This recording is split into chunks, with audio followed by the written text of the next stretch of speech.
Phantom Menace is really the first time we've been able to create photorealistic characters that do act, that are completely created digitally. The difficult thing is creating a performance from a wireframe model on a computer. A performance that is as rich and as human and has got all the humor of any other character that we have in the movie. Watto is a cranky, second-rate car dealer peddling space junk on an outer rim planet. He's a slave owner. It was a part of his culture, so that doesn't necessarily make him out-and-out evil. But at the same time, you know, he values some life, especially human life, pretty cheap. But here's Anakin, and he's not a totally downtrodden little kid, so we know that there has to be a spirit of some sort of goodness in this creature. Originally, Doug had done this quite scary painting of a dark-looking creature with a large proboscis on the front, and he was exactly what they were using for the Neimoidians at the beginning, and then slowly the Neimoidians became these long, dog-faced creatures that gave rise to the battle droids. And then when we were looking around for Watto, George had pointed at that and said, something like this. He basically said Watto should look like this portrait. I want him on a really fat body, put on really tiny wings, and add duck feet. After that, in the spirit of brainstorming, we opened the doors. Any idea went for a little while. And eventually came full circle right back to our original dark Neimoidian. Watto was designed without pants. It's just a... And that was kind of my oversight in thinking that Watto was like Donald Duck, where you really don't worry about Donald Duck's lack of pants. Do you like the costume he's wearing? Or do you want Ian and Tricia to rework it? I like the costume he's wearing. Okay. It's provocative. Okay. Because Island's well on its way, and I just want to get him going on that. If you're okay with Naked. that.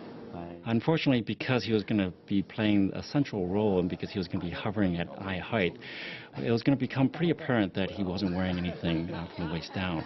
Let's look here and see what we see. I don't know whether we can buy that. Sort of like Donald Duck. Yeah, let's put some pants on him. Okay. In the interest of being appropriate. Watto was the first character we started to animate because he was the most interesting cameo character in the script. He was a character that was in something like 50 shots in the movie, not very much compared to, you know, Jar Jar and the others. But he had such wonderful attitude. It was clearly not somebody in a suit. There's no way you could have jammed someone in there. When I first saw it, he had tusks on both sides of his face and his nose in the middle, and yet he doesn't ever stop talking. And I was trying to figure out, well, how can we get this character to really be believable, that that voice that they recorded is coming out of that face? It makes for a very appealing image, but when you actually go to implement it and try to animate it, it makes it very hard to try to form vowels and syllables with, you know, without having the lips being able to go over the teeth. We realized that, well, if we just chip away a couple teeth off one side, then we can actually come up with a bunch of extra attitudes. So the character can actually talk out of one side of his mouth and squint up the other eye, and I rolled that into his whole personality. The boy's good, no doubts there, huh? In some ways, the solution actually became a far stronger concept. I supply the boy. Oh, this one. I love this one. This is I love all that facial stuff. The animators that were working with me instantly had an affection for him when we heard the dialogue, when we heard what the voice actor brought to the character. He always wins. I'm betting heavily on the Sebulba. Here was this great accent coming out of this fantastic face. He always wins. I'm betting heavily on the Sebulba. So you get really an amalgamation of 2 or 3 personalities in an animated character, and they're all working toward the same character portrayal. I mean, even the ones where we don't have the person in the suit actually there, like Watto, I'll have the actor there saying the lines. It's a team effort. It's a partnership between a group of people. We had many discussions about how big his wings should be and would Watto really fly. We knew when we started Watto that the wings technically probably couldn't lift him up, couldn't make him fly.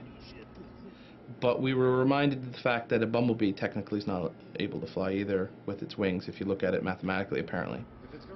And we concentrated on making sure there's a lot of follow-through, meaning his legs swung underneath him, his belly moved as he flew, and when he stopped there was follow-through of the rest of his body, so that you had a sensation that it was being hung by his shoulders, that the wings were supporting him at the shoulder level. No deal.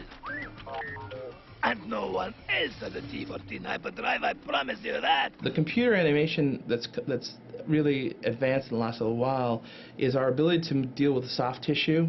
Watto's got a sort of a double chin, much like myself, and we added shapes to actually loosen up all that skin, so then when he'd shake his face or he'd talk, you could feel the looseness and the fattiness in his tissue. And I think that sophistication in terms of what we can bring to the character brings that extra level of realism. It's one thing to really draw something on paper and try to visualize it in motion, but it's a completely different issue when you see it on screen with sound and color and texture and animation. To see one of the characters that I've worked on and designed come to life is one of the most incredible experiences. Watto became this rich character. I really hope we get to see him again. Deal.